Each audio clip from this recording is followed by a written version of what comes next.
Wala kayong project, Mr. Marcos, na 5,500 flood control. Pero unang-una gusto kong pasalamatan ang mga ex-marines na lumabas kaninang umaga dahil sila ang bayani natin bago at dapat tulungan natin silang lahat at ginugulo na naman sila, hinuhuli kung ano-ano silang pinagsasabi. Huwag po kayong maniwala kay Marcos dahil niloloko lang tayo. Wala pong flood control na 5,500. Maliwanag po yun. Walang project si Bongbong Marcos na 5,500 flood control project. Puro kalokohan. Ghost project. Siya mismo nagsabi na guni-guni lang. Siya pang nagpapahuli ngayon yung mga ginamit nila. Yung mga contractors, mga engineers. Malalaman at malalaman po ito dahil napakalaki ito. Hindi lang po flood control, pinag-uusapan natin dito, flood control lang. Iba pa ang irrigation at marami pa ang iba. Wala ho siyang project. So, linuloko lang tayo. Sinungaling na tao, huwag po kayong maniwala ngayon sa pinagsasabi niya, tinatawag lahat ang governor, pinangakuhan lahat, mga mayors, pinangakuhan lahat. Pero kailangan sagutin muna itong mga nawawalang pera. Tingnan nyo, wala pang na-demanda. Sinong dinemanda? Diskaya, wala namang kasalanan yan dahil nagbayad lang. Binigyan, sino nagbigay ng project sa kanya? Sila nagbigay ng project. Tapos ginamit nila, ginartan nila, sila pang kinulong. Dapat sila ang testigo. At tingnan nyo po, dalawang mag-asawa kinulong na. Pero dapat sila nakakaalam lahat yung mga binigyan ng pera. Maraming salamat po sa mga taong ito.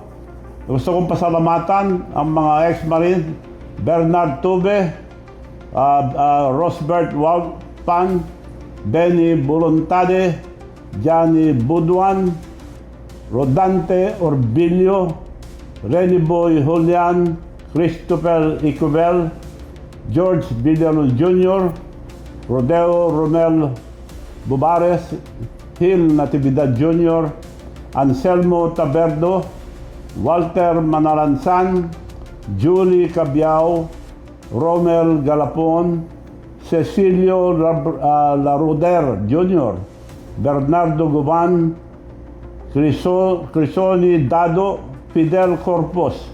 Ito pong 18, hindi ko pa po sila na-meet. Pero totoo po lahat ang sinasabi nila. Ngayon, ang gobyerno, liniligaw na naman tayo sa ibang kwento. So dapat suportahan natin ito dahil ito mga bayani ito. At sana lumabas pa yung mga iba. Dahil napakarami po ang kasabwat dito.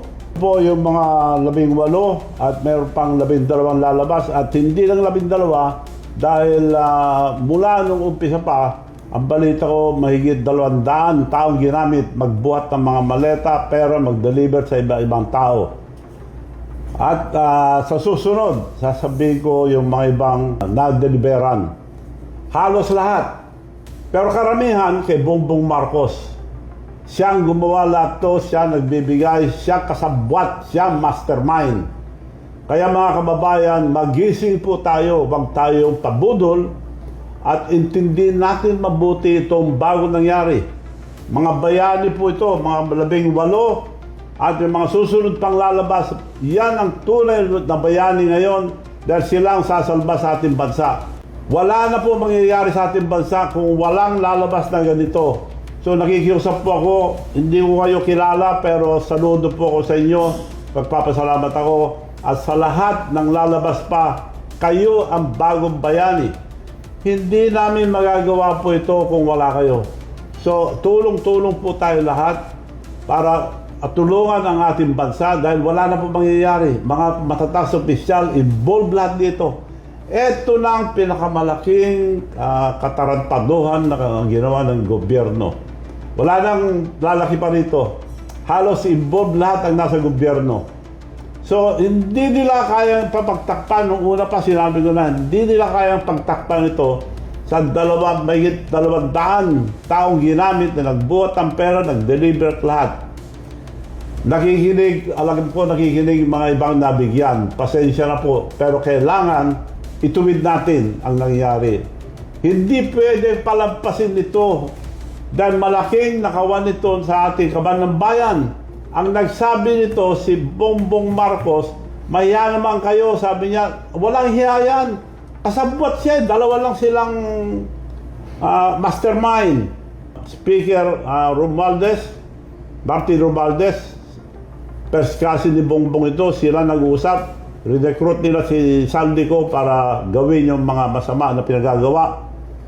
Noong nakahalata si Saldico, kung nilalaglag na siya, doon siyang umalis at nagsalita na. 5 days, may kaso na si Saldico. Kasabot nila eh. Pero yung mga iba ngayon wala pa. Ang daan, bilyon po nawawala, wala pang napasampang kaso. Etong nagsalita, may abogado sila, sasampa na naman ang kaso. Ano pong klaseng gobyerno ito? Magising po tayo, sama-sama po tayo, suportahan natin ang mga Marines na ito. At yung mga susunod pa nalalabas na nakakalam nito, bigyan natin sila ng parangal. So ako mismo, nagpapasalamat po ako sa inyo sa tapang nyo lumabas at dapat lahat ng nakakalam nito, pati nabigyan ng pera, nakikiusap ako na magsalita na rin kayo dahil karamihan ang nawawalang pera na kay Bongbong Marcos pa rin at kay Martin Romualdez. Kasama ko po na umiikot dito si Jesus Duque, si Jess, at nandito ngayon. Gusto kong tawagin para makakwentuhan natin. Gumawa kayo ng upuan. So, marami na siyang naikot. Pareho kaming umiikot. Marami kaming umiikot. Kinukumpal namin lahat yung mga dokumento. Kukunti lang po ang puro substandard ang ghost project. So wala yung 5,500 na project na sinasabi ni Bongbong Marcos. Suportahan na po natin, ibalik natin ang issue dito sa 18 na lumabas. Bigyan natin sila ng parangal, pasalamatan natin lahat, silang bayani. So ito po si Jesus Duque. Jess, kung kwento mo nga yung mga nakita mo ng mga proyekto na iniimbestiga mo rin. Ang pinakauna talaga yung sa Ilocos Norte, no? Halos lahat ng proyekto doon ay hindi tapos. Yung iba substandard, yung iba sira, at ang ginagamit nila na para ma-repair, yung budget for repair and maintenance, mukhang hindi rin nagagamit. At ang kondisyon ng mga pagawaing bayan doon ay pare-pareho lang. Ngayon, sa ibang bayan, ganun din ang nasaksihan namin. So, nakadokumento naman po lahat yun at nakakompile sa research team ni Governor Chavez Singson. Dapat ang Ilocos Norte na probinsya ni Bongbong Marcos, sila ang modelo. Ang laki ang pondo nila. Walang project na isa na natapos. Si Secretary Vince Dizon nagpunta ron, pinakita lang yung poste. Bakit wala hong natapos na project doon? Ang laki ang pondo ng Ilocos Norte. Ngayon, nung umpisa pa lang, ghost project, sabi nila sa Bulacan. Bakit walang nadedemanda ron? So, binuloko lang po tayo. Dahil nagamit sila lahat doon.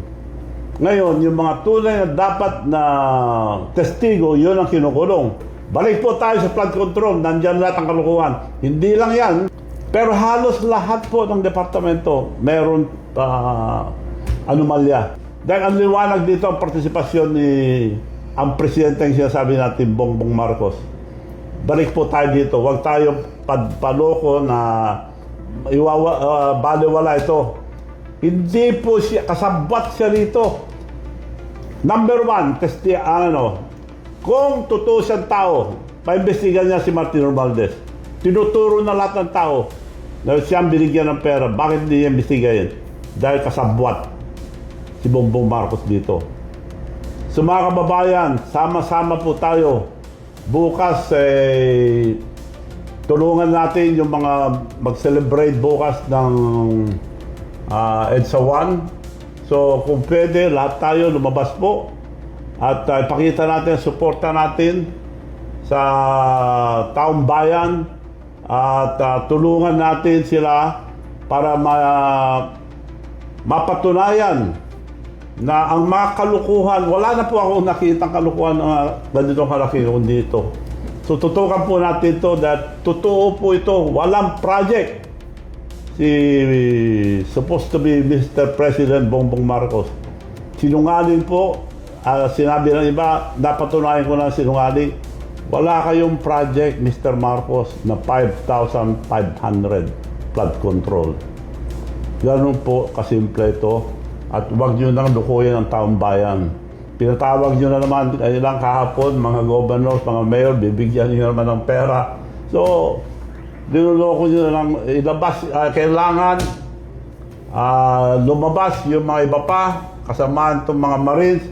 Magpapasalamat po kami at bigyan ko sila ng parangal, lahat ng taong bayan. Bigyan natin sila ng parangal, itong lumabas na 18 at yung lalabas pa. So ulitin ko po pasasalamat sa mga taong ito. Bernard Tube, Rosbert Waupan, Denny Volantade, Johnny Buduan, Rodante Orbilio, Rene Boy Julian, Christopher Esquivel, George Billy Jr., Roberto Romel Bobares, Hill Natividad Jr., Anselmo Taberdo, Walter Manalansan, Jolie Gabiao, Romer Galapon, Cecilio Garoder Jr., Bernard Guban, Crisoni Dado, Fidel Corpus, at yung mga susunod pa. Kayo po ang mga bayani.